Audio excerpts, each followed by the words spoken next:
The rain did not fall. It attacked. It came down in solid gray sheets that hammered the canvas roof of the mail coach, each gust of wind threatening to peel it back like a tin can lid. Inside, Abigail Whitmore felt every jolt and shudder as the wheels sank into the mud of the trail, the carriage lurching with a violence that rattled her teeth. The air was thick with the smell of wet leather, damp wool, and the faint, sour odor of the driver's cheap cigar, long since extinguished but clinging to the air like a ghost. Outside, the Arizona Territory was being erased by the storm. What little she had seen before nightfall, towering saguaros like silent, armed sentinels, the sharp-edged mesas of red rock, the endless expanse of a sky too big for a person to comprehend, was now just a churning blackness, punctuated by jagged flashes of lightning. In those brief, stark moments of illumination, the world was a nightmare of twisted shapes and deep, moving shadows. She clutched the small, worn satchel on her lap, its contents feeling both flimsy and immensely heavy. A change of clothes, a book of poetry whose words felt foolish and frail in this landscape, and the crisp, folded letter from the man who was to be her husband, Mr. Alistair Finch of Prescott, a man she knew only through a formal, neatly penned correspondence that spoke of mutual respect and practical considerations. His photograph, enclosed in the last letter, showed a man with a severe face, a thick mustache, and the kind of eyes that seemed to be assessing the value of everything they saw. He was a man of property, of standing. He had offered her a life, a respectable escape from the genteel poverty that had slowly been strangling her back in Boston. The driver, a man named Silas with a beard the color of dirty salt and hands like gnarled oak, had been a source of gruff comfort for the first 2 days. He spoke little, but his movements were sure, his knowledge of the trail absolute. He had pointed out a circling hawk that morning, his voice a low rumble, said it meant good hunting, but there was no sign of good fortune now. Almost through the worst of it, he shouted back at her over the roar of the wind, his voice muffled by the canvas partition. "This canyon funnels the wind something fierce. Once we're on the flat, it will ease up." Abigail wanted to believe him. She tried to form a reply, but the coach dropped into a rut so deep it threw her hard against the side. A small cry escaped her lips. The horses screamed in protest, their sounds thin and desperate against the storm's fury. That was when the first rifle shot cracked through the night. It was a sound entirely different from the thunder, sharper with a malicious, tearing edge. It was followed by the splintering of wood somewhere near Abigail's head. She flattened herself to the floor without thinking, her heart seizing in her chest. Another shot, and the driver's grunt of pain was followed by a heavy, sickening slump against the partition. The reins went slack. The world tilted violently. The coach, no longer under control, veered off the trail. One wheel caught on a rock outcropping, and with a great groaning shriek of tortured timber, the carriage tipped, rolled, and landed on its side with a final, bone-jarring crash. Abigail was thrown into a heap with the mailbags, her head striking something hard. For a moment, stars exploded behind her eyes, brighter than any lightning. Silence descended, a deafening contrast to the chaos. All she could hear was the drumming of the rain and the ragged sound of her own breathing. The smell of gunpowder was sharp and acrid, cutting through the damp air. She pushed herself up, her body a collection of aches and bruises. The door was now the ceiling. One of the windows was shattered. Panic was a cold, tight fist in her stomach, but the instinct to survive was stronger. She had to get out. She scrambled over the heavy canvas mail sacks, their official seals and sturdy construction a bitter irony. They would reach their destination, perhaps, but would she? She pulled herself toward the broken window.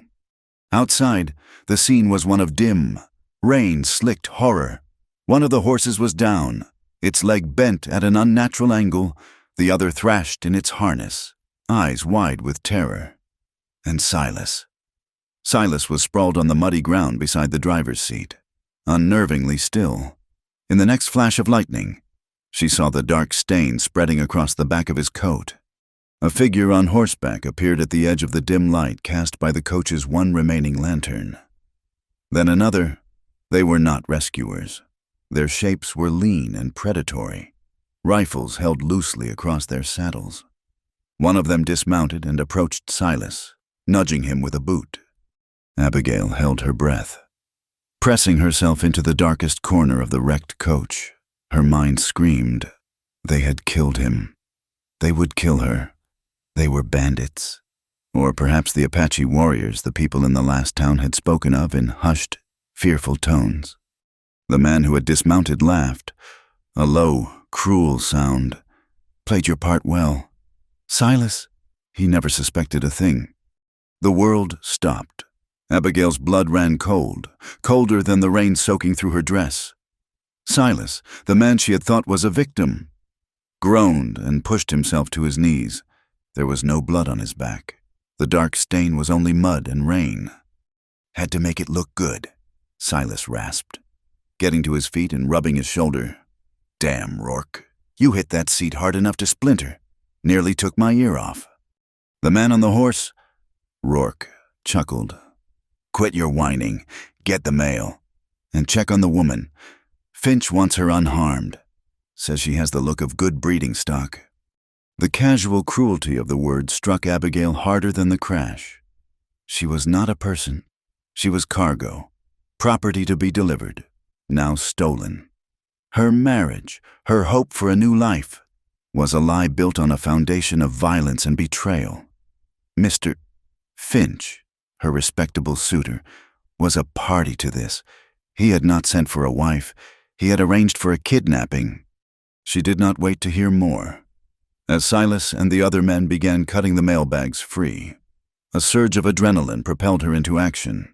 She squeezed through the shattered window, tearing her sleeve and scraping her arm on the broken glass. She landed softly in the mud, the storm's roar covering the sound.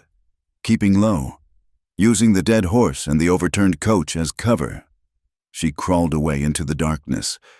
Then she ran. She ran without direction, without thought, away from the flickering lantern light and the voices of the men. Her fine Boston shoes were sucked from her feet by the thick mud, and she ran on in her stockings, the sharp rocks and thorns of the desert floor tearing at them, then at her skin. The elegant dress meant to impress her future husband was a sodden, heavy shroud, its hem catching on every grasping branch of greasewood and cholla. Rain blinded her. Wind stole her breath, and the cold seeped into her bones, a deep, invasive chill that promised to shut her down completely. She did not know how long she ran. Time dissolved into a rhythm of gasping breaths and stumbling feet. The canyon walls rose around her, channeling the storm's fury, turning the landscape into a bewildering maze. She fell, picked herself up, and fell again. Her hope, once a steady flame, dwindled to a tiny, sputtering ember. Close to being extinguished, she was lost. She was going to die here, in this savage, uncaring land. Another forgotten soul swallowed by the wilderness. Just as the last of her strength gave out, as she sagged against a slick rock face ready to let the cold take her, she saw it, a light. It was faint, a warm, yellow pinprick in the overwhelming dark. It was not the bobbing, uncertain light of a lantern, but something steady. A window, a cabin. Hope, fierce and desperate, surged through her. With the last dregs of her will, she pushed away from the rock and stumbled toward it. It was farther than it looked. Each step was an agony. The cabin was a low, dark shape huddled against the base of a cliff, built of rough logs and mud chinking, looking as if it had grown from the earth itself. It was the humblest of dwellings, but to Abigail, it was a palace. She reached the door, a solid slab of weathered wood, and raised a hand that felt like a foreign, leaden object. She pounded on it, the sound swallowed by the storm. She pounded again, harder, using her shoulder, her entire body, pouring all of her remaining life into the act. "Please," she sobbed, the word torn from her throat. "Help me, please." For a long moment, there was no answer. She was about to collapse, to surrender, when she heard the sound of a heavy bar being lifted from inside. The door creaked open a few inches. A man stood in the opening, silhouetted against the warm light of a fire within. He was not what she expected. He was not white. He was an Apache. His long, dark hair held back by a simple leather band. His face a mask of planes and angles that seemed carved from the surrounding rock. He wore no paint, no feathers, only simple buckskin trousers and a loose tunic. He was not the wild, screaming savage of the stories. He was still, silent, and his dark eyes held a calm, unnerving intelligence as they took in her state, the torn dress, the bleeding feet, the way she trembled uncontrollably. Every warning, every whispered tale of Apache cruelty she had ever heard, rose up in her mind. Her desperate hope curdled into a new, more intimate kind of fear. She had run from bandits only to find herself at the mercy of a savage. Her body was frozen, caught between the howling storm at her back and the silent man in the doorway. She was so cold, so exhausted, that her mind, untethered from reason, grasped at a strange, nonsensical thought. Her voice was a thin, trembling whisper. "What if I were a ghost?" The man's expression did not change. He looked at the violent shiver that racked her frame, the water streaming from her hair, the goosebumps on her pale skin. His voice, when it came, was low and even, as devoid of emotion as the desert stone. Ghosts do not shiver from the cold. He said nothing more. He simply stepped back, opening the door wider. A silent invitation to leave the storm that was trying to kill her and enter the uncertain shelter of his home. She hesitated for a beat, a wild thing caught between two dangers, then stumbled across the threshold, the heavy door closed behind her, shutting out the storm's roar with a solid thud. The sudden quiet was as shocking as the noise had been. All that remained was the soft hiss and crackle of the fire burning in a stone hearth at the center of the single room. The warmth was immediate, a physical presence that wrapped around her, making her realize just how deeply the cold had penetrated her body. Her shivering intensified, a violent, uncontrollable rattling of her entire frame as her frozen muscles began to thaw. The cabin was larger than it had looked from the outside, but sparsely furnished. A simple cot lay against one wall, covered with a neatly folded stack of thick blankets. A rough-hewn table and a single stool stood near the fire. The dirt floor was swept clean, and the air smelled of wood smoke, dried herbs, and something else. Something clean and earthy, like the desert after a rain. There was a sense of order, of disciplined simplicity, that was at odds with the terrifying stories she had been told. The man, Taza, moved away from the door, his steps silent on the packed earth. He did not come near her. He did not speak. He gestured with his chin toward the hearth, a minimal, unambiguous command. "Get warm." Abigail obeyed. Her legs unsteady, she sank to her knees on a small woven rug before the fire, holding her hands out to the flames. The heat was a painful, blessed thing, stinging her numb fingers as life returned to them. She was aware of his presence behind her, a silent watchfulness that was neither threatening nor comforting. It simply was. She listened to his movements, the soft scrape of a clay pot, the slosh of water. He was not looking at her, but she felt his gaze on the evidence of her flight, the muddy, torn hem of her dress, the way the sodden fabric clung to her, and the raw, bleeding scratches on her bare feet. He placed a wooden cup of water on the floor beside her, then a strip of clean, dry cloth. He still did not speak, and he was careful not to touch her. The gesture was one of pure, practical charity. Abigail murmured a thank you, her voice thick and hoarse. She drank the water slowly, feeling it wash the dust and fear from her throat. Then, wincing, she began to clean the cuts on her feet. The simple act of self-care, a small anchor in the overwhelming sea of her circumstances. She was profoundly ashamed.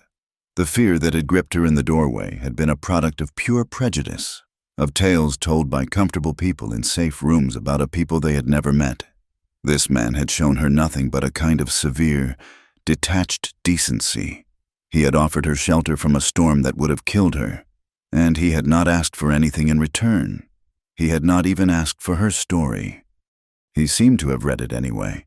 She watched him glance at her feet again, then at the pattern of mud on her ruined dress. His dark eyes were intelligent, missing nothing. He could likely tell the direction she had run, the kind of terrain she had crossed, perhaps even how long she'd been exposed to the elements. He understood the land as if it were a language, and she was an open, clumsily written page. He turned his attention to a pot simmering at the edge of the hearth. He stirred it with a wooden spoon, and a rich, savory aroma of roasted meat and wild herbs filled the small cabin. It was a smell of life, of sustenance, and it made Abigail's stomach ache with a hunger she had not realized she felt. He ladled a portion of the thick stew into a clay bowl and brought it to her, setting it down beside the cup. Again, their hands did not touch. He maintained a careful, respectful distance, a boundary as clear as a line drawn in the sand. This simple act of feeding her was the most profound kindness she had experienced since leaving Boston. It was honest. It was not a prelude to a demand, not a favor to be repaid. It was food for a hungry person, warmth for a cold one. She ate, the heat of the stew spreading through her, chasing away the last of the deep chill. It was simple food. Venison and roots she could not name, but it was the best meal she had ever tasted. It tasted of survival. While she ate, he sat on the single stool, his back straight, and began to work on a piece of leather with an awl and sinew. His hands were strong and sure, his movements economical and precise. After some time, he put the leather aside and picked up a long hunting knife and a whetstone. The rhythmic scrape of steel on the stone filled the cabin, a steady, meditative sound. It was the sound of a tool being maintained, a sound of discipline. It should have been menacing, the sound of a weapon being sharpened, but in the quiet stillness of the room, it was somehow reassuring. It spoke of a man who was prepared, who lived by a code of readiness. The rain lessened its assault on the roof, softening to a steady, drumming whisper. The world outside was still a hostile place, but within the circle of the firelight, a fragile sense of safety had begun to take root. The silence stretched, comfortable now rather than tense. Abigail finished the last of the stew, feeling more human than she had in hours. Her mind, no longer consumed by the immediate need to survive, began to churn. She thought of the ambush, of Silas's betrayal, of the cruel words about her being good breeding stock.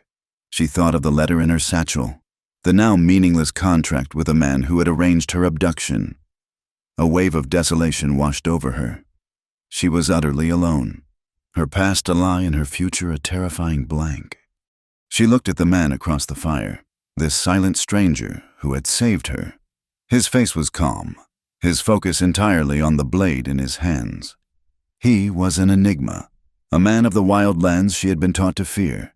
Yet he had shown more honor than the civilized men who had plotted to own her. Curiosity, a deeply human impulse, finally broke through her reserve. "Do you always speak so little?" she asked, her voice quiet but clear in the small space. He did not look up from his work for a moment. The scraping sound continued its steady rhythm. Then he paused, resting the flat of the blade on the stone. He lifted his eyes to hers. They were deep and unreadable. "More words do not make the fire warmer," he said. The answer was so simple, so direct and irrefutable, that Abigail had no reply. It was a complete philosophy in 7 words: action over talk, substance over performance. She felt a blush creep up her neck, feeling foolish for her question, for her world of polite, often meaningless conversation. Here, words were used when necessary. They were tools, not ornaments. He seemed to sense her unease, and perhaps something more. He set the knife and stone aside and rose. walking to the door. He opened it a crack, looking out into the night. A gust of damp, clean air swirled into the cabin. He was listening, sensing, reading the night in a way she could not comprehend. He was not just looking for an end to the rain. He was looking for signs of pursuit. The thought sent a fresh jolt of fear through her. Rourke and his men. They would not have given up. They would have searched. They would have found her tracks. He closed the door and slid the heavy wooden bar back into place.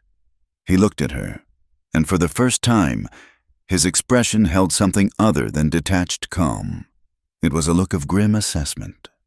"The men who were with you," he stated. It was not a question. "They will follow your tracks when the rain stops. The soft ground will hold your path clearly." Her heart hammered against her ribs.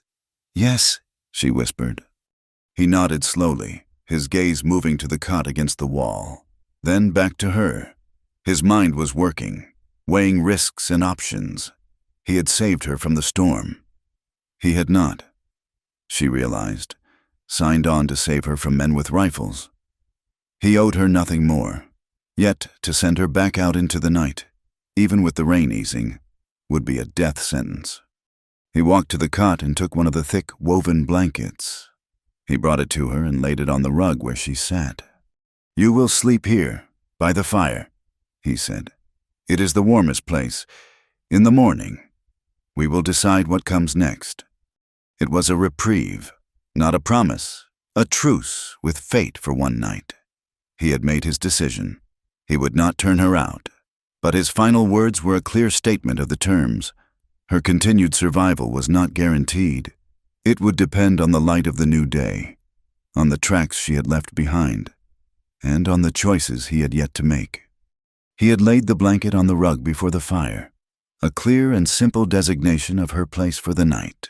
Yet, after the warmth of the stew settled in her belly, after the immediate, frantic pulse of survival had ebbed away, a more complex and human anxiety took its place. The firelight flickered, casting long, dancing shadows that made the small cabin seem both a sanctuary and a cage. He was a stranger, and she was a woman alone with him in the deep wilderness. The unspoken rules of her world, the rigid lines of propriety, were meaningless here, and their absence was a terrifying sort of freedom. Her body ached with a weariness so profound it felt like it had settled in her bones. Sleep was a necessity, as vital as the food she had just eaten, but the question of it, the simple mechanics, felt impossibly complicated. She looked from the blanket at her feet to the simple cot where he would presumably sleep. The space between them felt both vast and non-existent. Her voice, when she finally found it, was barely a whisper, a sound meant only for herself that was carried on the quiet air to him. "Where should I sleep?" she asked. He had been adding a small piece of wood to the fire, his movements deliberate. He stopped, his hand hovering over the flames. He turned his head slowly and looked at her. For a moment, she thought he might not have understood. Perhaps it was the foolishness of the question. He had already shown her, but he read the deeper current beneath the words. He saw the fear not of him as a man, but of the situation itself, the vulnerability of her position. He rose from his crouch by the fire. He walked not to her, but to his cot. He picked up the second blanket, the one meant for his own bed. He brought it back to the hearth. He did not hand it to her. Instead, he took a corner of the blanket already on the floor, the one he had given her, and gently lifted it. The gesture was not intimate or suggestive. It was practical, protective. It was the way one might cover a child or a valued foal against the cold. He held the blanket open, an invitation into a space of warmth and safety that he himself had created. He spoke, his voice as low and soft as the hiss of the embers. "Right here?" The words were more than an answer. They were a promise, a declaration. This small space on the floor, by his fire, was a place of sanctuary. It was a place she belonged for the night, a place where she would be safe. The tension that had held her spine rigid for hours finally released. A breath she did not know she was holding escaped her in a long, shaky sigh. She lay down on the rug, pulling the edges of the rough, clean-smelling blanket around her. He added the second blanket over the first, tucking it in slightly against the floor to block any drafts. He then returned to his cot, lay down, and turned his back to the fire. Giving her the illusion of privacy, sleep did not come easily. It came in fits and starts, haunted by splintered images of the crash, the glint of a rifle barrel in the lantern light, and the feeling of mud sucking at her feet. But through the turbulent dreams, two things remained constant: the steady warmth of the fire on her back and the quiet, even rhythm of the man's breathing from across the room. These were anchors of safety in the stormy sea of her memory. She knew, with a certainty that went deeper than thought, that he was not truly asleep. He was resting, but he was also listening to the night, a silent guardian at his post. When she finally woke, it was to the gentle gray light of dawn filtering through a single, small window high on the wall. The storm had passed. The fire had been fed and was burning brightly, chasing the chill from the cabin. Taza was not there. For a dizzying moment, panic flared, the fear of abandonment. But then she saw the signs of his continued presence. A clay bowl filled with fresh, clean water sat near the hearth, steam gently rising from its surface. Next to it, her tattered, muddy stockings were gone. In their place sat a pair of soft, deerskin moccasins, worn and supple, clearly made for a smaller foot than his. A wave of gratitude so powerful it brought tears to her eyes washed over her. These were not grand gestures. They were small, thoughtful acts of profound care. He had given her water to wash the grime of her ordeal away. He had seen her ruined footwear and provided a solution. He had done these things without a word, without seeking thanks. She used the warm water and a strip of cloth he had left to wash her face and hands. She cleaned the cuts on her feet as best she could and then slipped them into the moccasins. They were a perfect fit, as soft as butter, and the comfort was indescribable. She felt her dignity, so battered and nearly lost, begin to return, piece by small piece. He entered the cabin then, as silently as he had left, carrying a brace of rabbits. He nodded to her, a brief acknowledgement of her being awake, and set about preparing their breakfast. The comfortable silence returned, and she watched him work, his movements efficient and without waste. As they ate the roasted meat, a simple, nourishing meal, Abigail knew she had to speak. The silence, once a shield, now felt like a barrier. This man had saved her life, and he did not even know her name. "My name is Abigail," she said softly. "Abigail Whitmore." He looked at her from across the fire, his chewing slow and deliberate. He swallowed, then gave a slight nod. "Taza," he replied. "Just Taza." He did not call her Miss Whitmore. He did not use any title. He simply used her name, a recognition of her as an individual, not as a type. The respect in that simple act was immense. "I was on my way to Prescott," she continued, the words tumbling out now that the dam was broken. "I was to be married. A mail-order bride, I suppose you would call it. It was an arrangement. I thought it would be a safe life, a respectable one." She told him everything then, about the letters from Mr. Finch, the journey from Boston, the growing sense of unease, and the final, brutal betrayal on the mail trail. She did not cry. Her voice was flat, tired, the voice of someone describing a disaster that had happened to somebody else. She was purging the poison of it, speaking it into the quiet air of the cabin. Taza listened without interruption. His face was impassive, but his eyes never left hers. He was not judging her for her choices, for her naivete.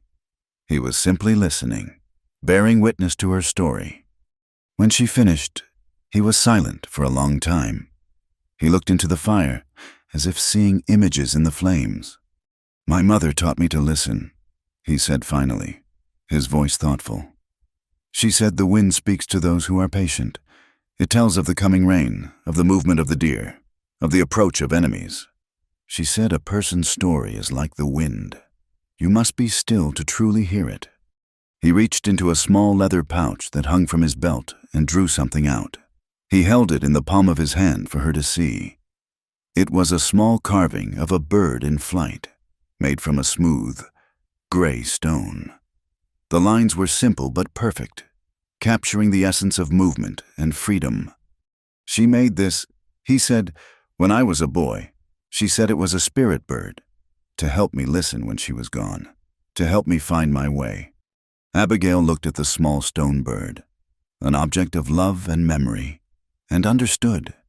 He was sharing a piece of his own story, a piece of his own loss, in this quiet, one-room cabin.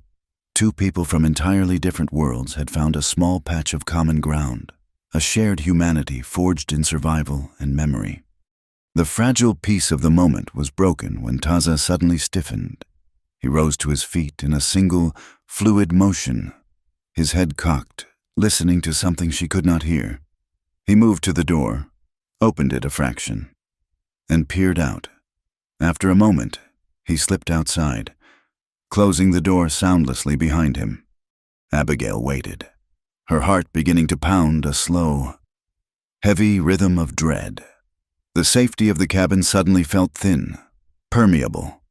She was no longer just a survivor of a storm. She was a fugitive. The world outside, the world with Rourke and his men in it, was waiting. He was gone for what felt like an eternity, but was likely only 10 minutes. When he returned, his face was set like granite. "There are tracks," he said, his voice low and urgent. "A shod horse. It circled the cabin from a distance during the night. After the rain stopped, he was looking, but the storm washed your trail away before he got this far. He did not find us." Abigail felt a cold knot form in her stomach. So close. Then Taza moved to the small window and looked out, his body tense. His gaze was fixed on a distant point on the trail, a place where the canyon widened. "Smoke," he said, "a single, clipped word. Far off, but it is a signal. They are regrouping, scouting. They know you came this way. They will not give up. This place is no longer safe." The decision was made. There was no discussion, no debate. Survival demanded action. He began to move about the cabin, gathering a few essential items into a leather pack, a water skin, a small bag of dried meat and corn, a flint and steel. He took his knife and a sturdy bow and a quiver of arrows that had been leaning in a corner. Lastly, he went to his pouch and carefully wrapped the small stone bird in a piece of soft leather before placing it inside his pack. "We leave before the sun is high," he said. "We must be gone before they widen their search." Abigail nodded, her throat too tight to speak. She stood up, her borrowed moccasins soft on the dirt floor. She was terrified, but it was a different kind of fear now. It was not the panicked, helpless terror of the night before. This was a sharp, clear fear, the fear of a known danger. And she was no longer facing it alone. She was facing it with the quiet, capable man who had taught her that ghosts do not shiver, and that listening was a form of strength. The journey ahead was uncertain, but for the first time since the ambush, she felt a flicker of something that was not despair. It was the faintest glimmer of hope, fragile and precious as a stone bird in the dawn light. They left the cabin as the sun's first rays were turning the eastern cliffs the color of a fresh wound. Taza did not look back, but Abigail did. She took one last glance at the small, sturdy structure that had been her salvation, a place of impossible safety in the heart of a nightmare. It already looked as if it were being reclaimed by the wilderness, a secret the desert would soon swallow whole. From a cleverly hidden lean-to tucked into a fold in the rock, Taza led a horse, a sturdy buckskin with a calm, intelligent eye. It was not saddled for riding in the way she was accustomed to seeing. A simple blanket was cinched to its back, with their meager supplies tied securely behind it. The animal was for carrying their gear, for conserving their strength. Their own 2 feet would be their primary conveyance. Taza did not lead them back toward the mail trail. He turned in the opposite direction. heading deeper into the labyrinth of canyons and rocky washes. The ground was still soft from the rain, and he moved with a focused intensity, his eyes scanning the earth. He was not just walking, he was reading a complex and subtle text. For the first hour, he did not speak. The only sounds were the soft fall of their feet on the sandy ground, the scuff of the horse's hooves, and the occasional cry of a canyon wren. The silence was unnerving to Abigail, who was used to a world filled with the noise of people, of industry, of constant conversation. Here, the silence was an active presence, vast and ancient. She found herself trying to fill it with the frantic churn of her own thoughts, replaying the ambush, worrying about the men hunting them, feeling a suffocating blanket of guilt settle upon her. She had brought this trouble to his door. His solitary, ordered life was now upended because of her. As if sensing the turmoil in her, Taza stopped. He stood beside a large boulder, waiting for her to catch up. She was breathing heavily, unused to the altitude and the exertion. "Your fear is loud," he said, his voice quiet, yet it seemed to carry with immense clarity in the still air. "It makes the world small. You see only the danger behind you and the danger ahead. You are trapped in a narrow space." Abigail looked at him, surprised by the observation. She opened her mouth to apologize, to explain the guilt she felt, but he raised a hand, a small, almost imperceptible motion. "Do not talk," he said. "Listen. Listening opens the world up. It makes it bigger. There is more than just fear in it." He crouched down, pointing to the ground. "See, a coyote passed here, not long after the rain stopped. Its paws are heavy, its belly was full. It was not hunting, it was returning to its den." He shifted his finger a few inches, and here, the track of a sidewinder. "It seeks the warmth of this rock. It is not a threat to us if we know it is there." He stood and pointed toward a sheer cliff face. "The rock has a story. The dark line shows where water runs in the great storms. It tells you where a flash flood might come. The pale green lichen shows you which side holds the morning damp, where you might find a seep of water if you were desperate." He gestured to the sky, a brilliant, cloudless blue. No clouds forming over the high peaks. The air is dry. We will have sun all day. No more rain to hide our tracks. Abigail looked where he pointed, and for the first time, she began to see. She was not just looking at a landscape. She was seeing a map of causes and effects, of histories and possibilities. The world he was showing her was not merely beautiful or terrifying. It was alive with information. They continued on. But now Abigail walked with a new purpose. She tried to listen as he did, tried to see as he saw. She noticed the way a clump of grass was bent, indicating the direction of the wind an hour ago. She saw the subtle difference in the color of the sand that marked the edge of a dry wash. It was a language she was only just beginning to learn, but the very act of trying quieted the fearful noise in her head. Her progress, however, was hampered by the remnants of her dress. Though practical enough for a Boston street, it was a liability here. The long, heavy skirt snagged on every thorny bush and sharp rock. She was constantly pulling it free, the sound of tearing fabric a counterpoint to their quiet passage. Late in the afternoon, while navigating a steep, gravelly slope, the hem caught fast on the root of a gnarled juniper tree. Her forward momentum sent her tumbling, and she landed in an undignified heap of skirts and frustration. She sat up, a sharp pain in her ankle and a hotter shame on her cheeks. Taza was beside her instantly. His hand offered to help her up. She ignored it, too frustrated to accept the help. "This foolish dress," she muttered, pulling at the trapped fabric. "It is going to be the death of me." Taza watched her struggle for a moment, his expression unreadable. Then, without a word, he drew his long knife from the sheath at his belt. He did not move toward the root. He knelt in front of her and held the knife out, handle first. Abigail stared at it. The steel gleamed in the afternoon sun. It was the same knife he had been sharpening by the fire, a tool of survival, a weapon He saw the hesitation in her eyes. "Save a life first," he said, his voice low and even. "Save a dress later." A small, wry smile touched Abigail's lips. The first genuine smile in days. The absurdity and the simple, profound logic of it struck her at the same time. She took the knife. The handle was smooth and warm from his grip, with a few decisive, sawing motions. She cut through the thick wool of her skirt, freeing herself from the root. She did not stop there. She continued to cut, hacking away at the hem until the skirt ended just below her knees. The edge was ragged and uneven, a testament to her inexpertise, but it was functional. She stood up, testing her new freedom of movement. It was liberating. She handed the knife back to him. "Thank you," she said, her voice sincere. He simply nodded and returned the knife to its sheath. The act was a small one, but it felt significant. She had shed another piece of her old life, another impractical trapping of a world that had no meaning here. She was becoming something different, something shaped by the realities of this new, hard land.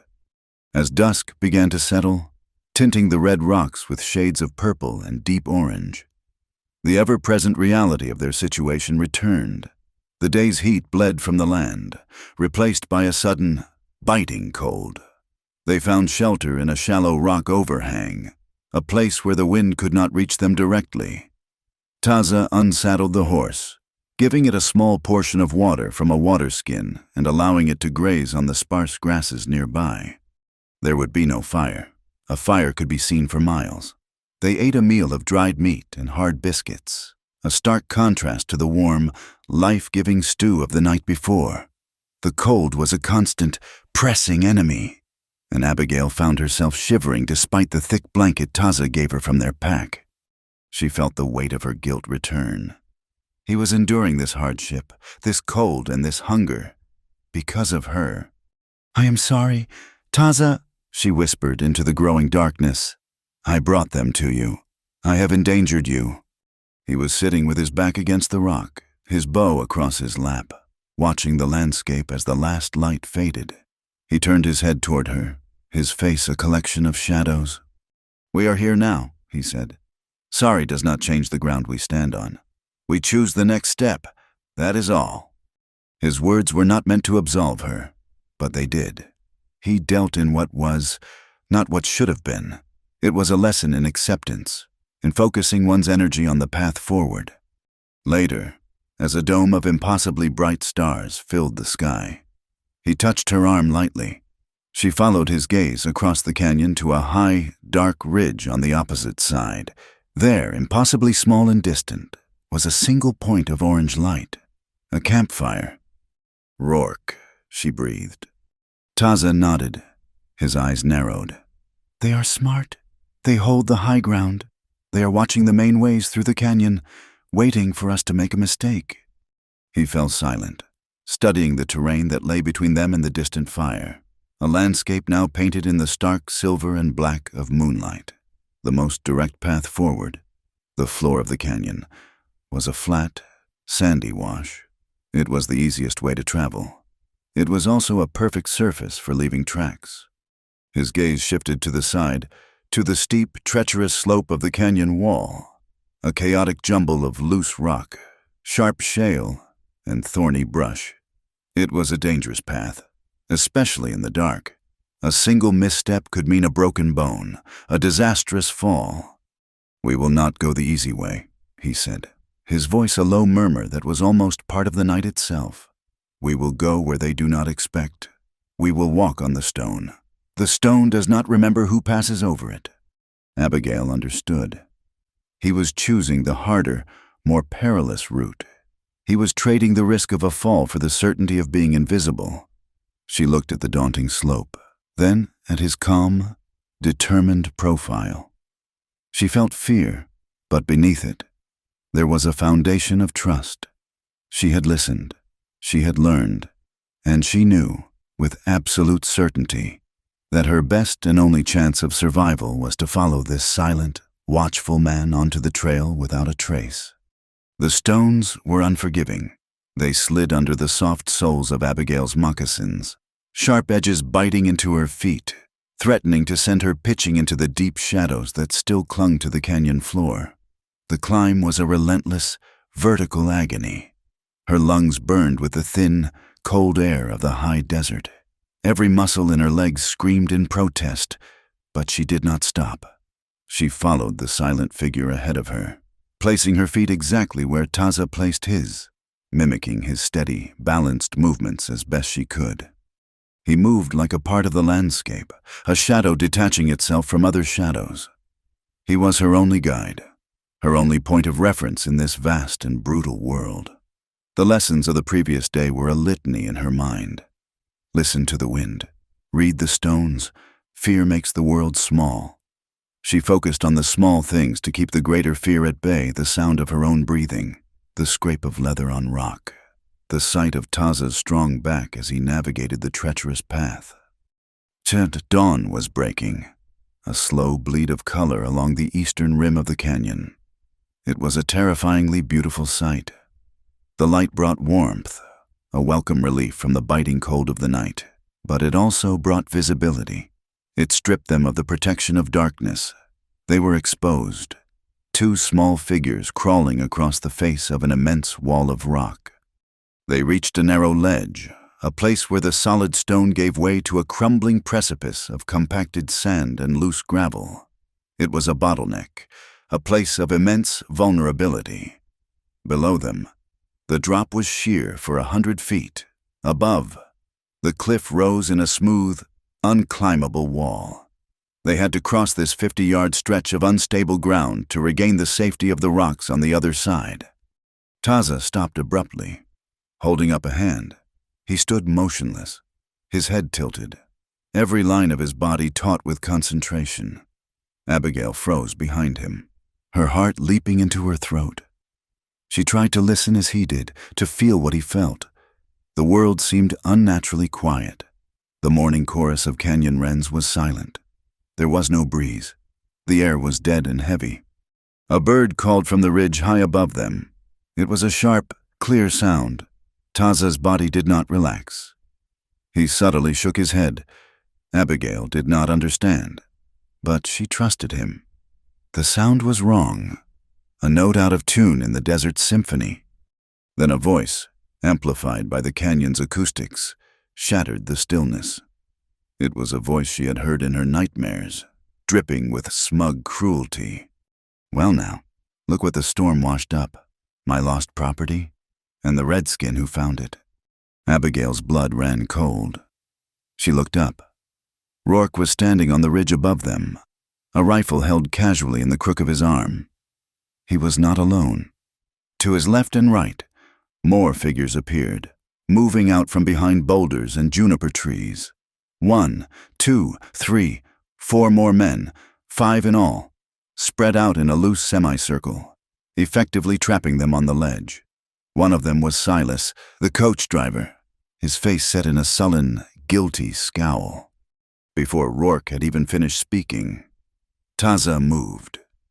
He was a blur of motion. He grabbed the front of Abigail's tunic and shoved her backward, hard.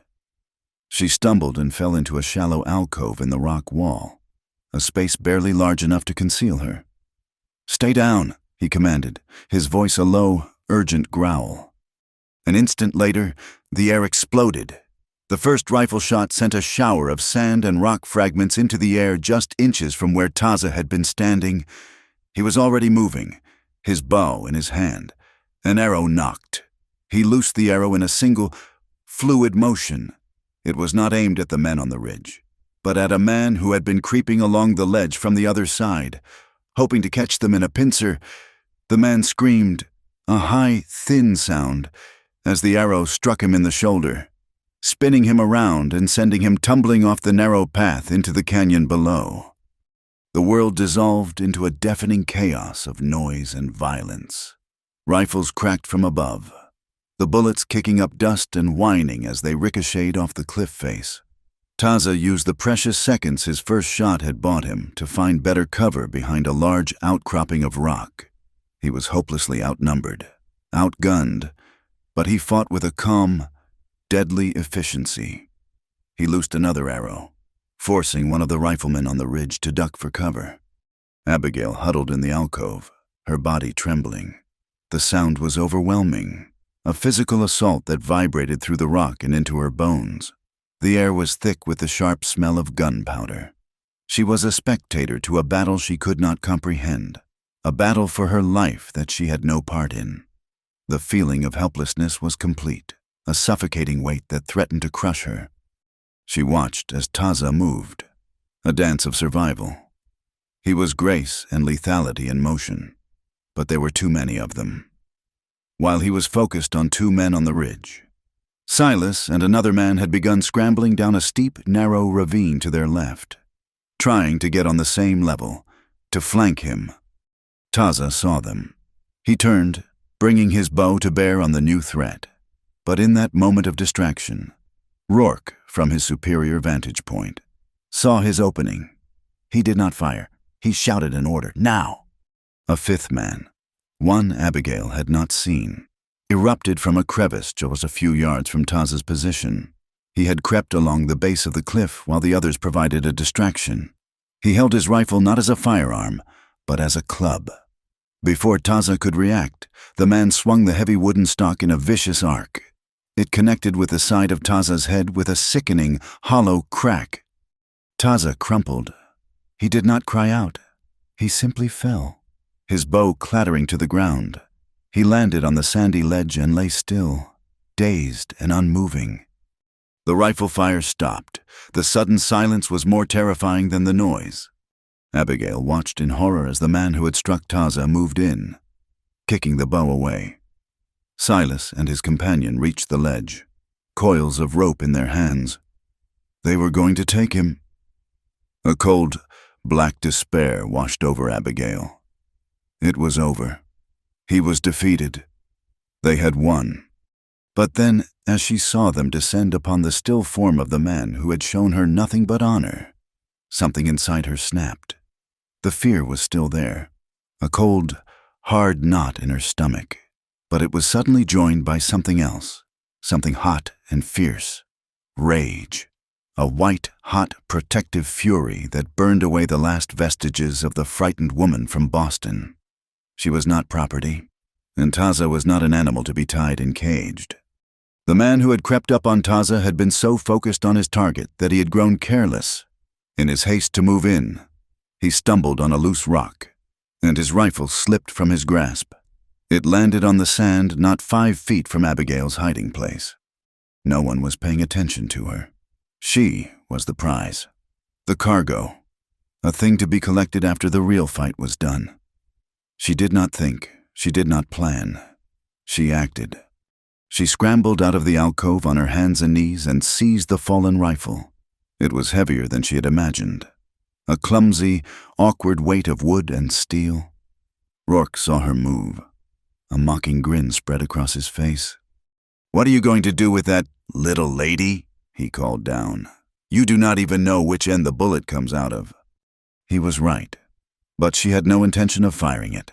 As Silas knelt beside Taza, fumbling with his rope, Abigail surged to her feet, with a raw, guttural cry that was torn from the deepest part of her soul. She swung the heavy rifle like an axe. She put all of her weight, all of her fear, and all of her fury into the blow. The solid butt of the stock crashed into the side of Silas's head. The driver's eyes went wide with shock, and he collapsed onto the sand without a sound. The other man stared, his mouth agape, momentarily paralyzed by the sheer, unexpected violence of the act. That moment was all Taza needed. Shaking his head to clear the fog, he surged up from the ground, the knife that had cut her dress now in his hand. He moved not with the grace of his bow, but with a grounded, brutal force. He drove his shoulder into the chest of the stunned man, sending him staggering backward. A look passed between Abigail and Taza, a fleeting exchange in the heart of the chaos. It was a look of shock, of assessment, of a new and profound understanding. The dynamic had shattered and reformed in an instant. "Stay low," Taza grunted, blood trickling from a cut on his temple and matting his dark hair. The riflemen on the ridge, recovering from their surprise, opened fire again, but this time it was different. Taza was no longer fighting alone. Abigail, holding the heavy rifle in front of her like a shield, scrambled to the outcropping beside him. They were a team. He would duck out, throw his knife with deadly accuracy, wounding one of the men on the ridge, while she, following his shouted command, pushed a large, loose boulder off the ledge. It crashed down the slope, creating a minor avalanche of rock and dust, forcing the others to scatter. Their combined resistance was something Rourke's men had not anticipated. They had come to corner a single man and capture a helpless woman. Instead, they found themselves fighting two determined, cooperating opponents. Their confidence wavered. One of the men, seeing his wounded companion on the ridge and Silas unconscious on the ledge, lost his nerve. He began to scramble back the way he had come. Rourke swore, a string of foul curses that echoed in the canyon. He was a leader, but he was also a businessman of violence. He could see the fight was lost, the cost now too high. With a final parting shot that chipped the rock near Taza's head, he turned and disappeared over the ridge, his remaining man following close behind. Silence descended once more. Thick and ringing, the air tasted of dust and gunpowder. Abigail stood trembling, the heavy rifle feeling like it was welded to her hands. Her arms ached and her knuckles were white. The adrenaline began to recede, leaving a deep, shuddering exhaustion in its wake. Across from her, Taza leaned against the rock, breathing heavily. He touched the side of his head, his fingers coming away slick with blood. He looked at the unconscious form of Silas, then at the man he had knocked down, who was now groaning and trying to sit up. He looked at the long, dark gash where a bullet had creased the rock by her head. Finally, his eyes met hers. Abigail's voice was a ragged whisper, the words coming from a place of old habits, of the established pattern of their brief acquaintance. "You saved me again." Taza looked at her, truly looked at her. He saw not the frightened woman from the mail coach, but the fierce ally who had stood with him. His gaze dropped to the rifle she still held, then to the unconscious man at her feet. A slow, profound realization dawned in his dark eyes. He shook his head, the movement slight, but the meaning absolute. "No," he said, his voice quiet but firm, cutting through the ringing in her ears. "We saved each other." The echo of the last gunshot faded, leaving a silence that was heavier and more profound than the noise it replaced. On the ledge, the world was a tableau of aftermath. Silas lay unconscious, a dark bruise already purpling the side of his head. The other man, the one Taza had tackled, was slumped against the cliff face, holding his ribs and groaning. The fight knocked out of him completely. Taza moved first. There was no wasted motion, no pause for relief or reflection. Survival was a relentless forward momentum. He retrieved his knife, then quickly and efficiently used the rope Silas had intended for him to bind the two conscious and unconscious men. He was not cruel, but his knots were brutally efficient, designed to hold. He turned to Abigail, his eyes dark and intense, took in the rifle still clutched in her hands, the fierce, protective stance she had not yet abandoned. The cut on his temple was bleeding freely now, a rivulet of red tracing a path through the dust and grime on his cheek. "We must go," he said, his voice a low rasp, "before his friends come looking for him, or before he wakes up." Abigail nodded, her body finally unlocking. The heavy rifle clattered to the ground as her strength gave out. Her hands were shaking, not from fear, but from the savage energy that had poured through her. Taza picked up his bow and the arrows he could salvage, his movements stiff. He was favoring his left side where he had hit the ground. She tore a strip of cloth from her newly ragged skirt and pressed it to the wound on his head. "Here," she said, "hold this." He took the cloth without a word, his fingers brushing hers for a fleet second. The brief contact was like a spark, a silent acknowledgement of the new reality between them. They were no longer protector and protected. They were partners, bound by the shared violence of the last 10 minutes. They left the two men tied on the ledge. There was no other choice. To take them would be impossible. To finish them was unthinkable. They took their water and the remaining rifle, leaving the men to their fate, to be found by their own kind or by the unforgiving elements. Their descent from the ledge was a slow, painful affair. The adrenaline had worn off, leaving behind a deep, bone weariness and a collection of aches and bruises. The sky, which had been a clear, promising blue, was beginning to change. To the west, a bank of dark, bruised-looking clouds was gathering, building with an unnatural speed. Taza glanced at it, his expression grim. "Another storm," he said. "We must find shelter, a real shelter." They pushed on, moving down into a narrow, winding wash where the rock formations grew stranger, more twisted. The land itself seemed to be hiding them, folding them into its secret places. Abigail's ankle throbbed where she had fallen earlier, but she did not complain. Taza moved with a slight limp, and the makeshift bandage on his head was already soaked through. But he did not slow. They were a pair of wounded animals, driven by an instinct too deep for words.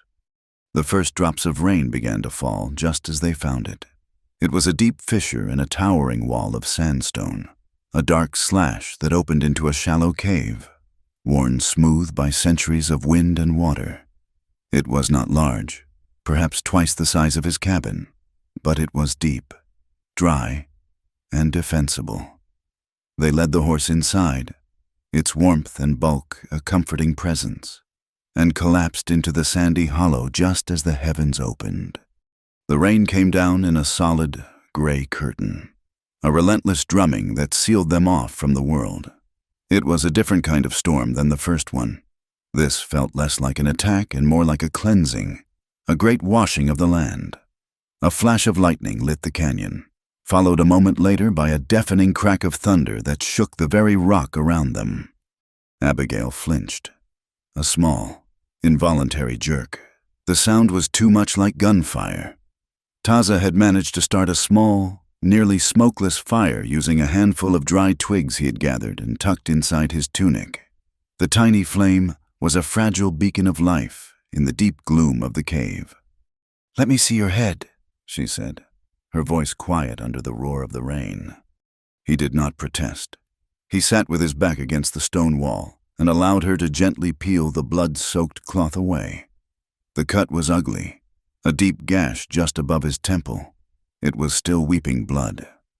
She took the last of the clean cloth she had and dipped it in their water skin, the cool liquid a precious commodity. She carefully cleaned the wound, her touch gentle but firm. He sat perfectly still under her hands, his eyes closed. She could feel the tension in his shoulders, the coiled strength of him held in check. His vulnerability was a more profound intimacy than any touch. She finished cleaning the wound and rebandaged it with a fresh strip of her seemingly endless skirt.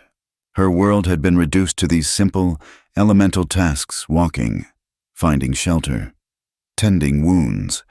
In a strange way, she had never felt more alive, more present in her own skin. She sat back on her heels, the task complete. The fire cast flickering shadows on his face, highlighting the strong line of his jaw, the faint scars she had not noticed before, the exhaustion that pulled at the corners of his eyes. The memories of the fight were still raw, still burned into her mind. The sight of him falling, the feeling of the rifle stock in her hands, the savage satisfaction of striking Silas down. "I have never had anyone fight for me before," she said, the words a soft admission to the fire. Not like that. Taza opened his eyes. They were dark and deep, and in their depths, she saw a flicker of something ancient, a sorrow that went beyond the weariness of the day. He looked at her, at the earnest, wondering expression on her face. He had lived a life of fighting, fighting for his people, for his land, for his own survival. It was the grim, unchanging bedrock of his existence. But this fight had been different. He had not been fighting just for himself. "Then remember tonight," he said, his voice a low, steady rumble that seemed to come from the stone at his back. "For I will do it again." It was a vow, a promise spoken with absolute sincerity. It was not a declaration of affection in the way her world understood it, but it was something far more real, more powerful. It was a pledge of allegiance, forged in blood and gunpowder on a high, lonely ledge. A particularly violent crash of thunder exploded directly overhead, and the ground trembled. Abigail could not suppress a gasp, her body jerking with the shock of it. In the darkness that followed the lightning flash, Taza's hand found hers. He did not grasp it, did not squeeze. He simply covered her hand with his palm warm and calloused, a solid, grounding presence in the tumultuous dark. His touch was not romantic. It was a simple, declarative statement. "You are not alone. I am here." They sat like that for a long time as the storm raged outside, his hand covering hers, the tiny fire sputtering between them. The warmth spread from his hand up her arm, a slow, calming tide that pushed back the fear and the cold. She looked down at their joined hands, her pale skin against his darker, weathered flesh. They were a map of two different worlds, two different lives, now drawn together by circumstance and choice. The rain began to soften, its roar diminishing to a steady, lulling patter. In the quiet that followed, Taza withdrew his hand, the absence of his touch leaving a strange coolness on her skin. He stared into the dying embers of their small fire, his face lost in shadow. The memories he kept walled away behind his silent exterior were stirring. The ghosts of his past were walking in the quiet aftermath of the storm. He saw his mother's face, her hands swift and clever as she worked a piece of hide. He heard her voice, low and musical, telling him the stories of the people. He felt the weight of his father's hand on his shoulder, a silent lesson in how to track a deer through thick brush. He saw the faces of his friends, boys he had grown up with, their laughter echoing in a place that no longer existed. These were the memories that had driven him to this solitary life. The loss had been a chasm, a great emptiness that he had tried to fill with the quiet discipline of survival. To care for someone, to fight for someone, was to risk opening that chasm again. It was a risk he had sworn he would never take. But looking at the woman beside him, at her quiet strength, at the fierce loyalty that had flared in her eyes when she had picked up that rifle, he felt the walls he had built around his heart begin to crack. He had saved her from the storm, and in return, she had reminded him of what it was to not be alone. He reached into the pack beside him, and his fingers found the smooth, cool shape of the stone bird. He did not take it out. He simply held it, the familiar weight, a connection to his mother, to the person who had taught him to listen. He had listened to the wind. He had listened to the stones.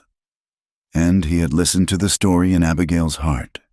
As the first pale light of a washed-clean dawn filtered into the cave, the rain stopped completely.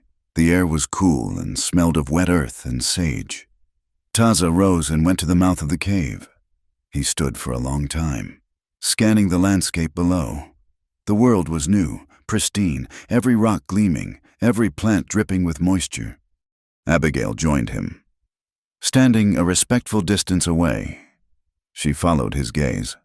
Far below them, nestled in a wide, dry basin that the storm's runoff had not reached, a thin, gray plume of smoke was rising into the still air. It was a campfire, deliberately small, but unmistakable against the clean morning sky. "Rourke," she said, the name a harsh sound in the quiet. Taza nodded, his expression hard. He did not run. He did not look for another place to hide. The fight on the ledge had changed everything. Running was no longer enough. To run was to simply postpone the inevitable. To run was to leave men like Rourke free to prey on others. Justice, in this wild land, was not something that was given. It was something that had to be taken, something that had to be made. He had been a survivor, a solitary ghost haunting the canyons. She had been a victim, a piece of cargo to be claimed. But now, they were something else entirely. "We do not run anymore," he said, his voice calm, but with an undercurrent of steel. "We go to them. We finish this." The decision, once made, settled between them like a stone dropped into a still pool. The ripples of its consequence spread out, changing the texture of the air, the angle of the light, the very ground beneath their feet. They were no longer prey. They were hunters. This shift in purpose brought with it a cold, clear focus, a dangerous kind of calm that was more potent than the frantic energy of survival. Their descent from the high cave was slow and meticulous. The rain had made the rocks slick and treacherous, every handhold and foothold a calculated risk. They moved in a synchronized rhythm, a silent ballet of mutual support. He would test a path, then gesture for her to follow, his hand ready to steady her if a rock shifted beneath her feet. She, in turn, watched their back trail, her eyes now trained to see the things he had taught her. The unnatural break of a twig, the too quick movement of a shadow. The basin below was a wide, flat expanse of pale sand and hardy greasewood, a natural amphitheater. The smoke from Rourke's camp was a thin, almost invisible wisp now, a sign of a small, carefully tended fire meant to avoid detection from a distance. It was the camp of men who were waiting, not men who were broadcasting their position. They reached the edge of the rocky slopes that bordered the basin by midday, concealing themselves and the horse in a dense thicket of mesquite that offered a clear view of the camp below. There were 3 men visible. Rourke was not among them. They were resting, their rifles leaning against a large boulder, their posture relaxed but wary. Their horses were picketed nearby. Taza watched them for a long, unbroken stretch of time, his body as still as the rock he leaned against. He was not just looking at the men. He was studying the entire layout of the land. He noted the placement of the guards, the natural lines of cover, the location of their water, and the place where they had likely stored their supplies. He turned to Abigail, his voice a bare whisper that was absorbed by the rustling leaves of the mesquite. "Their main cache will be nearby, a place that is dry and easy to defend, not in the open camp. See the darker rock formation to the north like the mouth of a sleeping animal. A small cave or an old dugout, that is where they will keep the things they do not want to get wet. That is where the proof is." Abigail nodded, understanding. "I will go," he continued. "You will stay here, with the rifle. You will not use it unless I am coming back with more than just myself. Do not show yourself. Do not make a sound. If I am not back by the time the sun touches that high peak, you will take the horse and ride east. Do not stop until you reach the river." The order was absolute. It was a contingency plan, a final act of protection. The thought of it, of him not returning, was a cold fist clenching in her gut. She met his gaze, and for the first time she allowed him to see the fear she felt, not for herself, but for him. He gave a single, slow nod, an acknowledgement of the unspoken sentiment. Then he was gone, melting into the landscape, a phantom moving through the dappled sunlight and deep shadows. Time became a thick, slow-moving river. Abigail sat with the heavy rifle across her lap, its weight a cold, hard reality. She did not focus on the men in the camp. She focused on the world, listening as Taza had taught her. She heard the buzz of a fly, the call of a distant hawk, the soft sigh of the wind through the brush. Every sound was a piece of information. Every shadow's movement was a tick of the clock.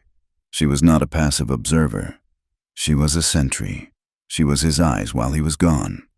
Taza moved in a wide, circuitous route, keeping the rocky terrain between himself and the camp. His moccasined feet made no sound on the sand and stone. He moved with the patience of a predator, a skill born from a lifetime of living in a world where a single mistake meant death. He reached the rock formation he had pointed out to her. As he had suspected, a narrow, shadowed opening was concealed by a thick growth of desert broom. It was an old prospector's test shaft, abandoned decades ago, now repurposed as a bandit's storeroom. He paused for a full 5 minutes, listening. He heard the low murmur of the men's voices from the camp carried on the breeze, the stamp of a horse's hoof. There was no guard here. They were arrogant, confident in their isolation.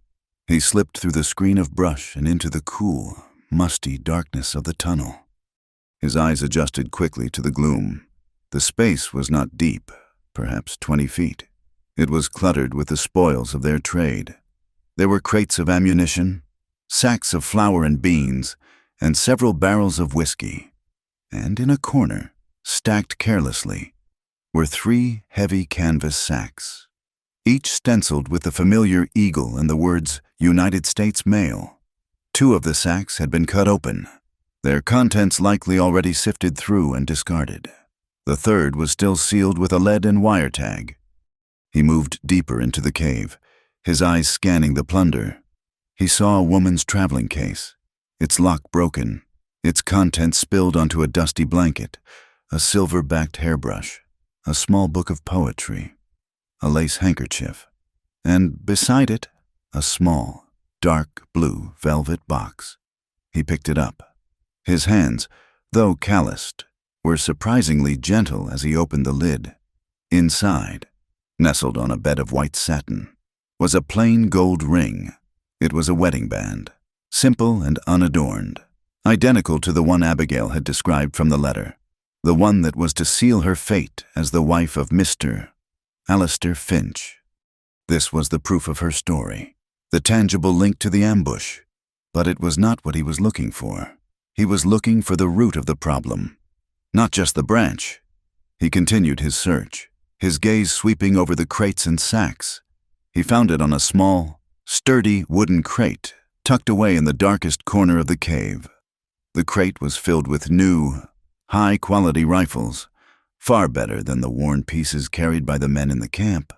And burned into the wood of the lid was a brand, a clear and unmistakable mark. It was not a simple ranch brand of letters or numbers. It was a symbol across with a second, shorter bar across its top.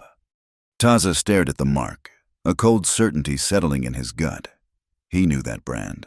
Every Apache, every rancher, every soldier in the territory knew that brand. It was the mark of the Double Cross Ranch, the largest and most powerful cattle operation in the entire region. It was the personal brand of Judge Marcus Thorne, the most powerful man in Prescott, a man known for his iron fist and his unassailable reputation for bringing law and order to the frontier. The pieces clicked into place with the sickening finality of a jail door shutting. Finch was not the mastermind. Finch was a pawn, a respectable front.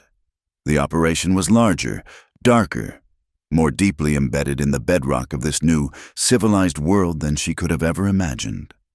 Rourke and his men were not just bandits. They were employees.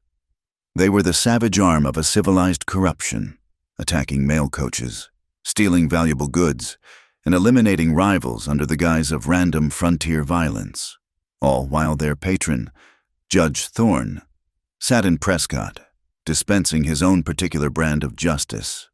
Taza took the velvet ring box and slipped it into his pouch. He did not touch anything else. He left the cave as silently as he had entered. The knowledge he carried a heavy, dangerous weight. When he reappeared at the edge of the mesquite thicket, Abigail's heart gave a great, painful leap of relief. His face was a grim, unreadable mask, but he was unharmed. He said nothing until he was crouched beside her in the deep shadows of the brush. He opened his hand. In his palm lay the small, dark blue velvet box. Abigail stared at it, her breath catching in her throat. She did not need to open it. She knew what was inside. It was her future, or what was supposed to have been her future, lying there in the dirt. "He found it in their supply cave," Taza said, his voice low, "along with the mail sacks from your coach, and something else, a crate of new rifles, marked with the brand of the Double Cross Ranch." Abigail looked up from the box, her brow furrowed in confusion. "The Double Cross that is Judge Thorne's ranch. Is it not he is the most respected man in Prescott?" Taza met her gaze, his dark eyes holding a bleak, ancient wisdom, respected by whom he asked softly, The implication hung in the air between them, heavy and poisonous. The web of betrayal was wider and more tangled than she had ever imagined. It was not just a greedy suitor. It was the law itself. The very foundation of the society she had sought refuge in was rotten to the core. A bitter, mirthless laugh escaped her lips. "So," she said, her voice dripping with a cynicism she did not know she possessed, "my esteemed gentleman in Prescott did not hire bandits to get a discount on his bride after all. He was simply a part of a much larger criminal enterprise run by the chief magistrate. How wonderfully civilized." Taza's expression did not change. He had seen this kind of corruption before, this hypocrisy that cloaked greed in the robes of righteousness. "They like to buy everything cheap," he said, his voice flat. "Land, cattle, goods, even people's lives." Abigail closed her eyes for a moment, the full scope of their predicament settling upon her. They had proof, but what was proof in a world where the judge was the criminal? "We could take this to the fort," she said, the words sounding hollow even as she spoke them. "Tell the army." Taza shook his head. "The fort commander plays cards with Judge Thorne every Saturday night. The army buys Thorne's beef to feed its soldiers. Whose word do you think they will believe? The word of a powerful rancher who supplies them, or the word of an Apache and a woman they will call hysterical? The evidence would disappear. We would disappear." He was right. She knew he was right. There was no justice to be found in the halls of power. The law was a weapon to be used by the strong against the weak. A profound and weary anger settled in her bones. She had been a victim for too long. "Then what do we do?" she asked, her voice steady now, stripped of its bitter humor and filled with a cold resolve. Taza looked past her, his gaze fixed on the camp in the basin below. His plan had not changed, but its purpose had deepened. This was no longer just about survival. It was about exposing a rot that went far deeper than a simple band of thieves. They could not win in a courtroom. They could not win by appealing to a corrupt authority. But they could win here, on their own terms, in the harsh, honest light of the desert. "We do not give them the chance to bury the truth," he said. "We bring the truth to them. Rourke thinks he has us trapped in this canyon. He is waiting for us to make a mistake. We will not make a mistake. We will make a choice. We will face him down there, in the open. We will end this, one way or another." The sun was a merciless hammer in the sky, beating down on the pale sand of the basin and leaching the color from the landscape, from their hiding place. The world below seemed to shimmer and warp in the heat. There was no strategy that did not involve crossing that open, sun-blasted ground. To attack was to expose themselves utterly. Taza did not seem concerned. He was looking at the terrain not as an obstacle, but as a weapon to be used. He pointed with his chin toward a series of deep, eroded gullies and rockfalls that snaked down from the high ground to the west of the basin, ending in a jumble of large, sun-bleached boulders 100 yards from Rourke's camp. "That is our path," he whispered, his voice dry as dust. "The wash will hide our approach. The rocks at the end will be our fortress." "And then," Abigail asked, her own voice a low murmur, "we cannot fight 3 men from one position. They will surround us." Taza pulled a handful of small, flat stones from the pouch at his belt. They were the size of silver dollars, smooth to the touch. He pressed them into her hand. "I will move," he said. "You will stay. From the rocks, you will see everything. When one of them finds cover, when I cannot see him, you will be my eyes. You will throw a stone. Let it land near him. The sound will tell me where he is. Do not throw at him. Throw near him. A single sound is all I need." Abigail looked down at the stones in her palm. They were a strange kind of ammunition, a weapon of information, not destruction. It was a plan built on absolute trust. Trust in her discipline, and trust in his skill. She closed her hand around the stones, their coolness a small comfort against her skin. "I understand," she said. The journey down into the wash was a slow, nerve-wracking crawl. They moved on their bellies for the last 50 yards. the sand hot and abrasive against their skin. The silence was absolute, broken only by the sound of their own breathing and the frantic beating of Abigail's heart. They reached the cluster of boulders without raising an alarm. The rocks were a chaotic jumble, forming natural ramparts and firing positions. It was a perfect defensive position. Taza found a spot for her in a deep V-shaped crevice between two massive stones. From here, she could see the camp and the surrounding area, but she was almost completely concealed. He handed her the rifle they had taken. "Only if they are upon you," he said, his eyes boring into hers. "Otherwise, you are the watcher. You are the listener. You are my other set of eyes." He squeezed her shoulder, a brief, hard pressure that conveyed more than words ever could. Then he was gone, moving with an impossible silence to a position 30 yards to her left, a place that offered a different angle of attack on the camp. They waited. The sun crawled higher in the sky. In the camp, one of Rourke's men stood up, stretched, and walked toward the horses. It was the moment Taza had been waiting for, a target separated from the group. The first sound was not a gunshot. It was the sharp, distinctive twang of a bowstring, followed by a wet, solid thud. The man by the horses grunted, a sound of profound surprise, and pitched forward into the dust with one of Taza's arrows buried deep in his back. For a heartbeat, the other two men were frozen in disbelief. Then all hell broke loose. The men dove for their rifles and the cover of the nearest boulders, firing wildly in the direction the arrow had come from. Bullets slammed into the rocks around Taza's position, sending stone chips flying like angry hornets. Abigail pressed herself into her crevice, her body trembling. The familiar roar of gunfire filled the basin. But this time, she was not a victim cowering in a coach. She had a role. She had a purpose. One of the men, a big, bearded fellow, had found a good position behind a thick slab of fallen rock. He was laying down a steady, covering fire, pinning Taza in place. He was well hidden. Abigail could see him, but Taza could not. She took one of the flat stones. Her hand was slick with sweat. She remembered Taza's instruction. Not at him, near him. She threw the stone with a short, sharp flick of her wrist. It sailed in a high arc and landed on the rock slab just above the man's head with a sharp clink. The effect was instantaneous. The bearded man flinched, instinctively looking up, certain he had been flanked. In that split second of distraction, a rifle shot, sharp and clear, cracked from Taza's position. The bearded man's head snapped back, and he lay still.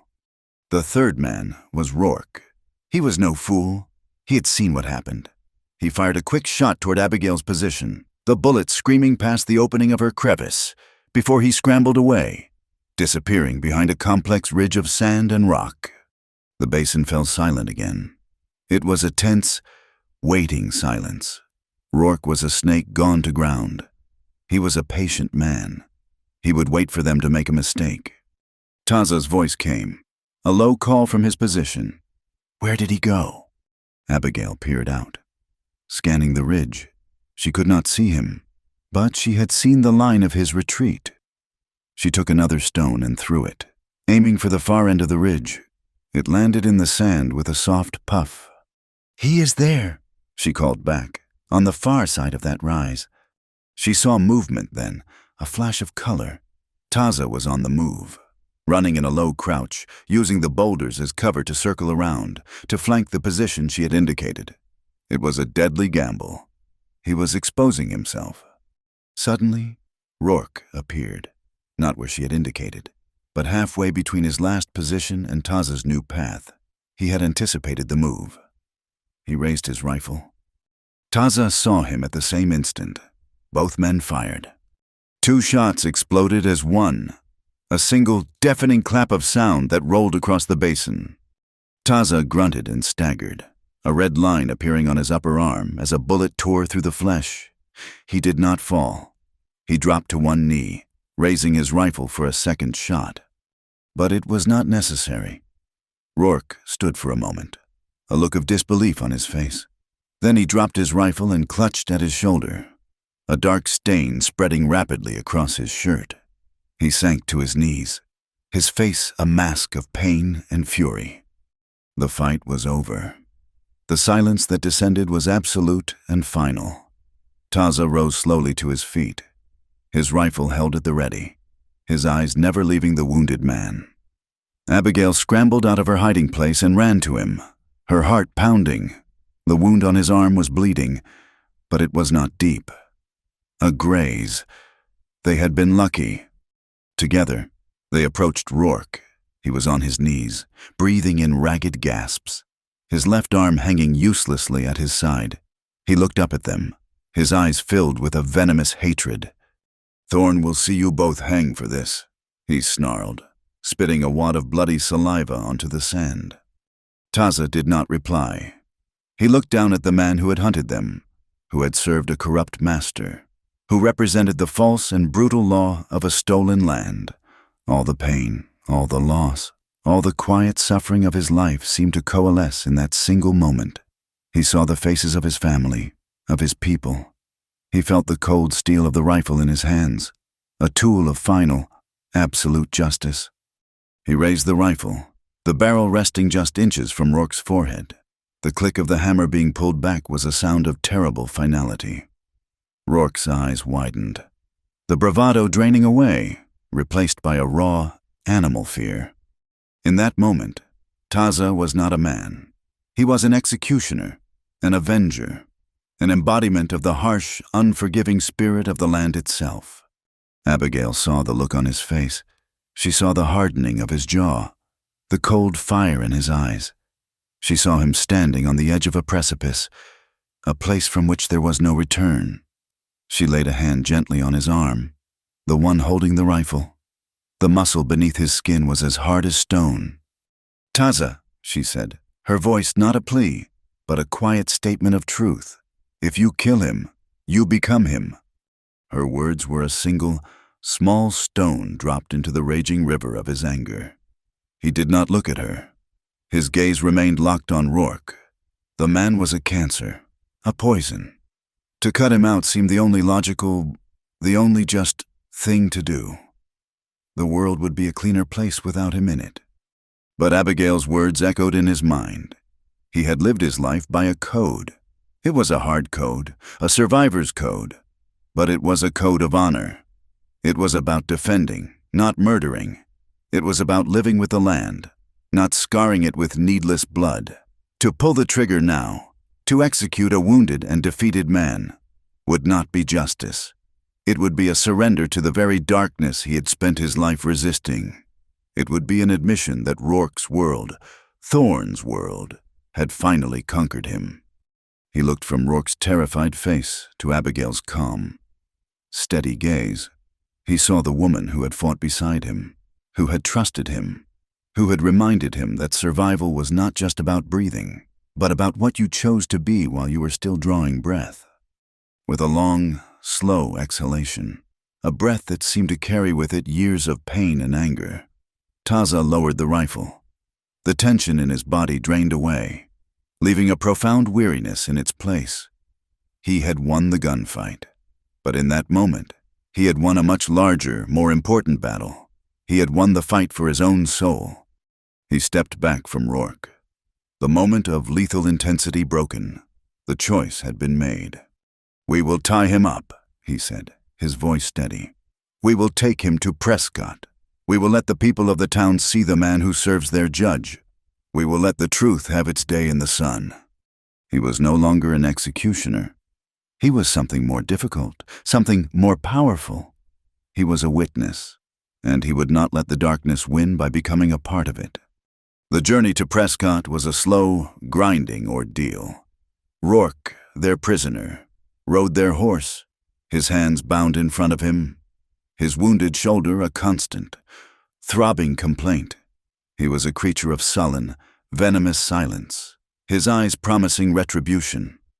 Taza walked ahead, leading the horse, his stride even and tireless, while Abigail walked beside the animal, the captured rifle held in the crook of her arm. They moved from the stark, elemental world of the canyons into the tamer, more sullied landscape of men. The trail widened, showing the deep ruts of wagon wheels. They passed a small, hard-scrabble ranch, a plume of smoke rising from its chimney, and the sight of a woman shaking a rug out on her porch felt impossibly foreign, a scene from another life. The woman saw them, saw the Apache leading a bound white man, and her face hardened into a mask of fear and suspicion before she hurried back inside, bolting the door behind her. It was a prelude to what was to come. As they crested the last rise and saw the town of Prescott spread out in the valley below, a collection of raw timber buildings huddled under a vast, indifferent sky, Abigail felt a knot of anxiety tighten in her stomach. In the canyons, the dangers were clear. Honest things, a crumbling ledge, a bandit's rifle, a lack of water. Here, the dangers were hidden behind walls, concealed in whispers and sideways glances. Their entrance into the town was a silent explosion, the lazy afternoon quiet of the main street. A wide, dusty thoroughfare lined with saloons, a general store, a hotel, and the imposing brick courthouse, shattered as they appeared. The lone piano playing in the palace saloon abruptly stopped. Men leaning against porch posts straightened up. Faces appeared in windows. A river of stares, cold, hostile, and curious, flowed toward them. The focus of the animosity was Taza. Abigail could feel it like a physical force. The whispers started, low and venomous, skittering at the edge of her hearing like rats in a wall. Apache, half-breed. What is he doing with a white woman? Look at the blood on him. Taza seemed not to notice. His face was a mask of impassive stone, his gaze fixed straight ahead. He did not flinch, did not react. He simply walked, his dignity a silent, impenetrable shield against their contempt. But Abigail felt every poisoned dart. She saw the women who looked at her with a mixture of pity and disgust, the men whose eyes held a possessive, proprietary anger that an Apache would dare to be in her presence. She had come to this town seeking civilization, and in its heart, she found a prejudice as savage as any canyon storm. They did not stop at the sheriff's office. Taza led them directly to the wide steps of the courthouse, the symbolic center of the town's power. He stopped there, in the full glare of the afternoon sun, for all to see. A crowd began to gather, drawn by the spectacle, the silent Apache, the bound and bleeding outlaw, and the disheveled woman with a rifle and a look of cold fire in her eyes. A man in a dusty suit with a tin star pinned to his vest pushed his way through the crowd. This was the town sheriff, a man with a florid face and small, wary eyes that darted from Rourke to Taza. "What is the meaning of this?" he blustered, his hand resting on the butt of his pistol. Before Abigail or Taza could speak, Rourke found his voice. "Sheriff," he cried, a note of theatrical desperation in his tone. "This savage ambushed me and my men. He is a killer. He has this poor woman under his spell." Another man stepped forward from the crowd. He was younger, with a clean-shaven face and an intelligent, assessing gaze. He wore a better suit than the sheriff, and he carried a leather satchel. "This is Mr. Davies, the county prosecutor." "Mr." Davies ignored the sheriff's sputtering and Rourke's performance. His eyes were on Abigail. "Ma'am," he said, his voice calm and reasonable, "perhaps you could tell me what has happened here." Abigail drew a deep breath. This was the moment. The truth had to be told, not in a shadowed office, but here, in the open, before the entire town. She stepped forward, her voice clear and steady, ringing with an authority she had not known she possessed. "This man," she said, pointing a trembling but resolute finger at Rourke, "is a liar and a thief. He and his men, with the help of a driver named Silas, ambushed the mail coach I was traveling on 2 days ago. They intended to rob the mail and abduct me on the orders of my intended husband, Mr. Alistair Finch." A murmur went through the crowd. Alistair Finch was a known, if not particularly well-liked, merchant in town. She continued, her narrative clean and sharp, stripped of emotion. She told them of the escape, of the storm, and of how Taza had given her shelter. She told them of the gunfight on the ledge. As she spoke, she laid out the proof. She pulled the small velvet box from her satchel and opened it to show the ring. "This was in his possession, stolen from my things," she said. She then produced the heavy, sealed mail sack they had recovered. "This seal has not been broken. It belongs to the United States government. Ask the postmaster if it is not the one from the overdue coach." The prosecutor, Mr. Davies, took the mail sack, his expression growing more serious. The evidence was tangible, undeniable. The crowd began to mutter amongst themselves. The simple narrative of a savage Apache had begun to crumble. Then a new voice, loud and imperious, cut through the noise. "This is an outrage, a baseless accusation against a good man." Judge Marcus Thorne stood on the top step of the courthouse, having emerged from his chambers. He was a large man, impeccably dressed, with a thick mane of silver hair and a face that radiated power and authority. He fixed his cold, gray eyes on Taza. "This half-breed is a known troublemaker," the judge declared, his voice booming with practiced indignation. "He has no standing here. His word is worthless." And this woman is clearly overwrought, her mind affected by her ordeal. A number of men in the crowd, well-dressed merchants and ranchers, nodded in agreement, their loyalty to the judge absolute. "It is more than just his word," Abigail said, her voice rising to meet his. Taza stepped forward. He did not look at the judge. He spoke to the prosecutor, his voice low but carrying a weight that cut through the judge's bluster. "In their camp," he said, "I found a crate. New rifles, bearing the brand of the Double Cross Ranch." The name dropped into the crowd like a lit stick of dynamite. The Double Cross. Judge Thorne's brand. The accusation was no longer implied. It was spoken. The judge's face, for the briefest of moments, lost its composure. A flicker of something cold and reptilian showed in his eyes before it was masked again by outrage. "Lies!" he thundered. The desperate lies of a cornered animal. But the seed of doubt had been planted.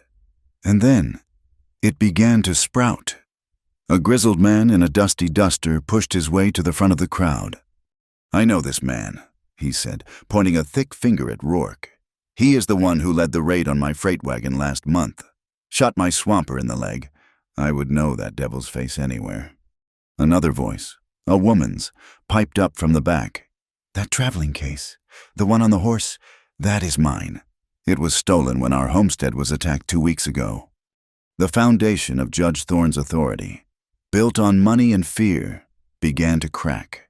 The people he ruled were beginning to see the truth. In the midst of the growing uproar, Abigail saw a pale, sweating face in the crowd. It was Mr. Alistair Finch, her intended, looking as though he was about to be physically ill. She reached into her satchel and pulled out the letter he had sent her, the crisp paper that had been her contract for a new life. She held it up for all to see. "This is a letter from Mr. Finch," she announced, her voice ringing with scorn. "A promise of a respectable life. A life for which I was apparently to be considered good breeding stock." She looked directly at the crowd, at the faces of the women, at the faces of the men. "I came here from the east seeking a safe harbor. I was told this was a land of civilization, of law. But I have learned that civilization is not a matter of fine clothes or big houses. It is a matter of character." Then, with a deliberate, theatrical motion, she ripped the letter in half, and then in half again, letting the pieces flutter from her fingers onto the dusty ground.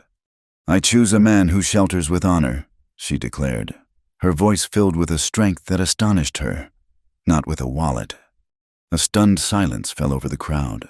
In that quiet, Taza leaned close to her, his voice a low, dry whisper meant only for her. "You have just made many enemies." Abigail looked at the pieces of her former life scattered at her feet, then at the faces of the powerful men who now hated her. A slow, genuine smile spread across her face. "Good," she whispered back. "That is fewer names to remember." The moment was broken by the prosecutor, Mr. Davies, seeing his opportunity, stepped forward, his face set with a newfound determination. "Sheriff," he said, his voice sharp and official, "take this man into custody." He gestured to Rourke. "And I'm opening a formal investigation into these matters. All of them." The sheriff, his face a mask of confusion and fear, reluctantly did as he was told. Judge Thorne, sputtering with rage, turned and stormed back into the courthouse, slamming the heavy doors behind him. The crowd began to break up, buzzing with the scandal, the story already growing and changing with each retelling. The truth was out. The rot had been exposed to the light. But as Abigail stood on the courthouse steps beside Taza, she felt a profound sense of dislocation. They had won, but they did not belong here. The victory had come at the cost of revealing a truth that this town was not ready to accept. That night, after giving their formal statements to Mr. Davies, they took a room at the hotel, but the stares followed them. The whispers were a constant presence. Taza was an outcast, a dangerous anomaly that their world could not tolerate, and she, by standing with him, had become one too. Later, as she looked out their window at the dark, sleeping town, Taza spoke from the shadows behind her. "I will leave before sunrise," he said, his voice flat. "This is not my place. It is not safe for me here." She had known it was coming, but the words still struck her with the force of a physical blow. He had brought her to the edge of the civilized world, had exposed its darkness for her, and now he was preparing to retreat back into the clean, honest wilderness that was his home. He had won her a bitter, complicated freedom, and now he was going to leave her alone in it. His words fell into the quiet of the hotel room, as stark and final as stones dropped into a well. "I will leave before sunrise." Abigail did not turn from the window. She continued to look down at the dark, sleeping town below, a place that was supposed to have been her destination, her future. Now it was just a collection of buildings filled with whispers, a place where she had lost one life and had not yet found another. She had imagined this moment, the moment of arrival, for months. She had pictured herself stepping down from a coach into the arms of a respectable husband, being led to a neat, orderly house with a white picket fence, the very picture of civilized security.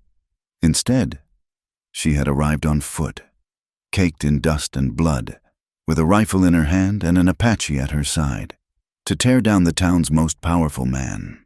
The life she had been promised was a lie, and the security it offered was a cage. She knew now that she could never have lived in it. She thought of what would happen if she stayed. Mr. Davies, the prosecutor, was an honorable man.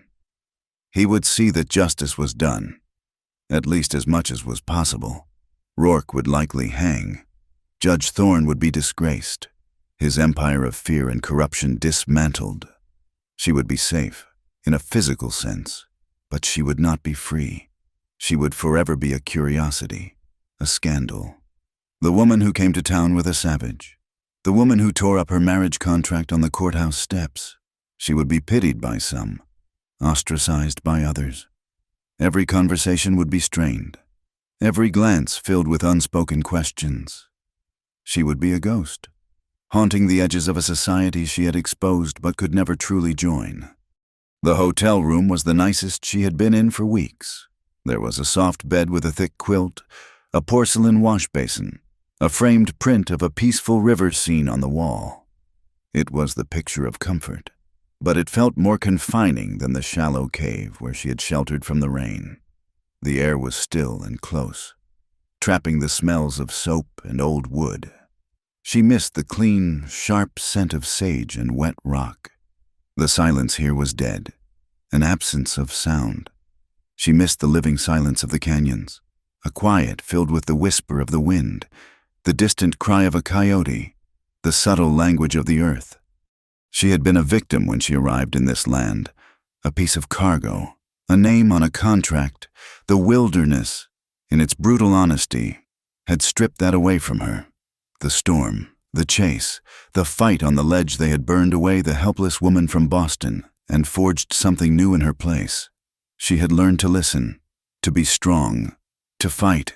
She had learned that honor was not found in a man's bank account, but in his actions. She could not go back. She could not pretend to be the woman she was before. To stay in Prescott would be to let that new, stronger self wither and die in the stifling air of its small-minded civilization. Behind her, she heard the soft scuff of leather as Taza made his preparations. He was not packing much, for he had little to pack. His movements were quiet, efficient, the sounds of a man who was already gone in his spirit, his mind already on the trail ahead.